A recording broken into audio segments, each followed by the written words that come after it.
आपको चालकता सी, विशेष चालकता स्पेसिफिक कप्पा, आणविक तुल्यांक चालकता लैम्डा एम और लैम्डा इक्यू केवल का हम तुल्यांक तनुता के साथ क्या परिवर्तन होता है, क्या वेरिएशन होता है, इसकी चर्चा कर रहे हैं। तो नंबर 1 आता है चालकता। चालकता कंडक्टिविटी में क्या होता है, दोनों के लिए वीक और स्ट्रॉन्ग दोनों में क्या होता है चालकता। पहले तो देख लो डायल्यूशन क्या होता है, डायल्यूशन तनुता हो गई, डायल्यूशन इंक्रीज होगा, इसका मतलब आयतन इंक्रीज हो रहा है, वॉल्यूम इंक्रीज हो रहा है। इसका मतलब ये हुआ कि सांद्रता हमारी डिक्रीज हो रही है, सांद्रता डिक्रीज हो रही है, डायल्यूशन या वॉल्यूम इंक्रीज हो रहा है, दोनों इसके अपोजिट होते हैं। इन दोनों के तनुता बढ़ाने के साथ कंडक्टिविटी, जो कंडक्टिविटी होती है, कंसंट्रेशन है, कंडक्टिविटी जो होती है इसकी इंक्रीज करती है।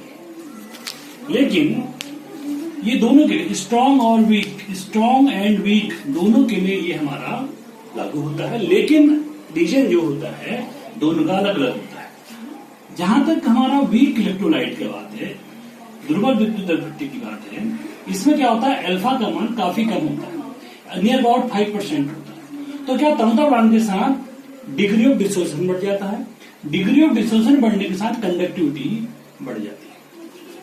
परंतु स्ट्रॉन्ग इलेक्ट्रोलाइट के केस में वहां ऑलरेडी अल्फा हमारा बढ़ा हुआ, ऑलमोस्ट 100% हमारा यहाँ पर अल्फा होता है। परंतु यहाँ पर तनुता बढ़ाने के साथ जो इंटरमॉलिक्यूलर डिस्टेंस होता है, इनके बीच में जो अंतर आणविक दूरी होती है, अंतर आणविक दूरी ये क्या हो जाती है, बढ़ जाती है। इस कारण कंडक्टिविटी बढ़ती है। तो जो ओवरऑल देखते हैं कि इसमें ज्यादा फर्क असर पड़ता है, इसमें कंपैरेटिवली कम असर पड़ता है। बात करते हैं इसके लिए, समझने के लिए इसकी डेफिनेशन आनी जरूरी है। विशेष चालकता मैंने आपको बताई थी कि 1 ml विद्युत अपघट्य के सभी आयनों की चालकता, सभी आयनों की चालकता को हम क्या बोलते हैं, विशेष चालकता कप्पा कहते हैं। अब क्या होता है, जैसे हम इसमें डायल्यूशन बढ़ाते हैं, यानी कि आयतन बढ़ाते हैं, तो सांद्रता कम हो जाती है। एक ही बात है, मतलब ये कह रहे हैं तो इसका मतलब ये कह रहे हैं, ये आप समझ लीजिए। तो क्या होता है, कंडक्टिविटी जो होती है, चालकता कम हो जाती है। रीजन क्या है इसमें कि देखो 1 ml विद्युत अपघट्य में जैसे में आयतन बढ़ाएंगे तो पर ml आयनों की संख्या कम हो जाएगी। तो 1 पर ml आयन की संख्या में कमी आ जाती है, इस कारण इसकी चालकता क्या हो जाती है, कम हो जाती है। और ये भी स्ट्रॉन्ग एंड वीक दोनों के लिए क्या होता है, लागू होता है। दोनों के केस में विशेष चालकता डायल्यूशन कम होता है। हमारा आणविक तुल्यांक चालकता का तनुता के साथ क्या परिवर्तन होता है, इसको समझने के लिए इसका हम पहले फॉर्मूला देख लीजिए। तुल्यांक चालकता होती है चालक विशेष चालकता 1000 डिवाइडेड बाय m, और ऐसी हमारी तुल्यांक चालकता कप्पा × 1000 डिवाइडेड बाय n। अब क्या होता है, देखो अभी मैं पढ़ा था, पिछले केस में पढ़ा था हमने कि ये जो इस केस में क्या होता है, तनुता हम बढ़ाते हैं, डायल्यूशन बढ़ाते हैं, एक ही बात है, तो क्या होता है कंडक्टिविटी हमारी कम हो जाती है, पहला केस। तो दूसरा केस हमारा है molarity and normality and molarity, दोनों केस में क्या होता है, वॉल्यूम के अपोजिट हम कहते हैं नॉर्मलिटी 1/v होता है, वॉल्यूम के इनवर्सली प्रोपोर्शनल होता है। यानी कि तनुता बढ़ाएंगे क्या हो जाएगी, ये कम हो जाएगी। जब नीचे कम हो जाएगी तो क्या हो जाएगा, ऑलरेडी डिनोमिनेटर में है, तो यहां पर हम क्या करेंगे, इसके घटने से क्या हो जाएगी, इसका कंडक्टिविटी बढ़ेगी। अब देखो दो उल्टे हमारे असर पड़ रहे हैं, एक को बढ़ाने से घट रही है, एक को बढ़ाने से बढ़ रही है। अब किसका असर ज्यादा पड़ेगा, इसके लिए हम प्रयोगात्मक रूप में जाएंगे। हम प्रैक्टिकली हम देखते हैं कि नॉर्मलिटी और मोलैरिटी इसका ज्यादा, ये ज्यादा जो होता है प्रभावी होता है।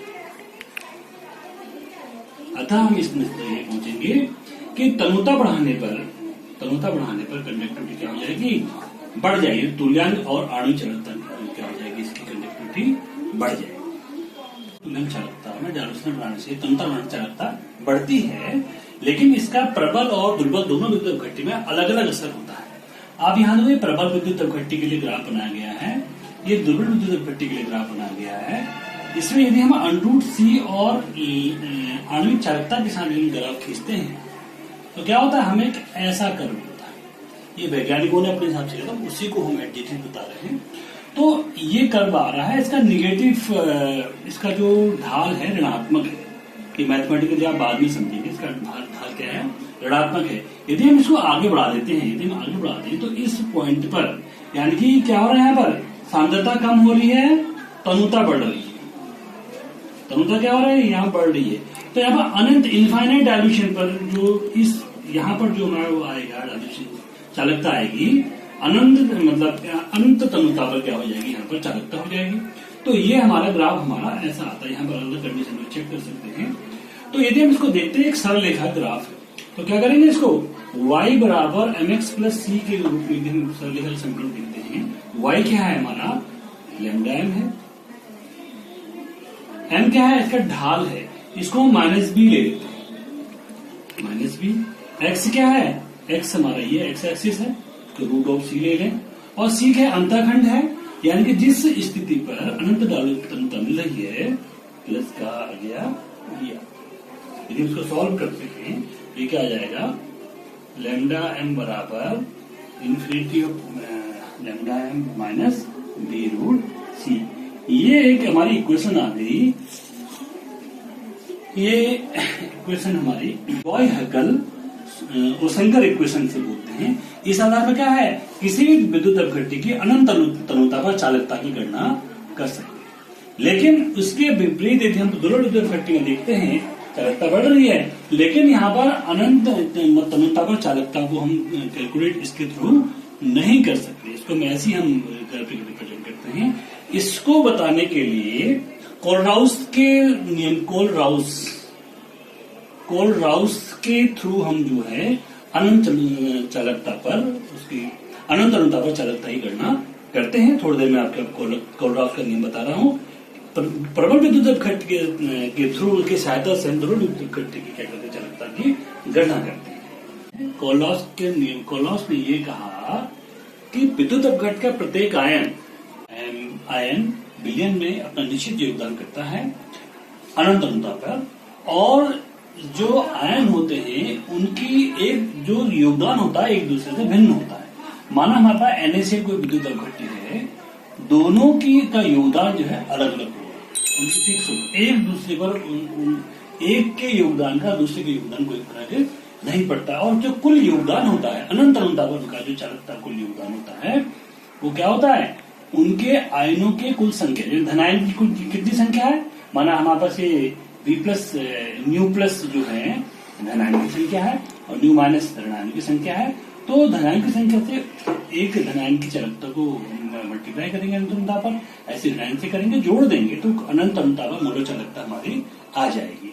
तो इस प्रकार आप देखिए, जैसे NaCl है, Na पॉजिटिव से निगेटिव, Na2S है, 2 of Na positive, lambda infinity पे, S2 निगेटिव।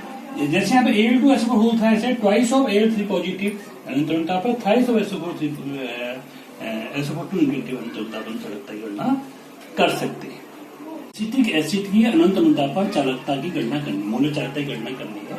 हमारे पास 3 प्रबल विद्युत अपघट्य यहाँ पर दिए, इनकी मोलर चालकता अनंत तनुता पता है। तो हम देखो, आप देखो यहाँ फॉर्मूला है, आपस में एडजस्टमेंट से करते हैं कि मोलर चालकता अनंत तनुता पर HCl की और HCl को जोड़ करके NaCl से घटा देंगे तो क्या निकल जाएगी, अनंत तनुता पर इस दुर्बल अम्ल की चालकता की गणना की जा सकती है। बाकी हम जब न्यूमेरिकल्स करेंगे, न्यूमेरिकल्स का कैलकुलेशन आसान हो जाएगा, जितनी प्रैक्टिस करोगे उतना आसान हो जाएगा। इस तरीके से हम कोलराउस के नियम के थ्रू दुर्बल विद्युत अपघट्य की अनंत तनुता पर मोलर चालकता या तुलन चालकता की गणना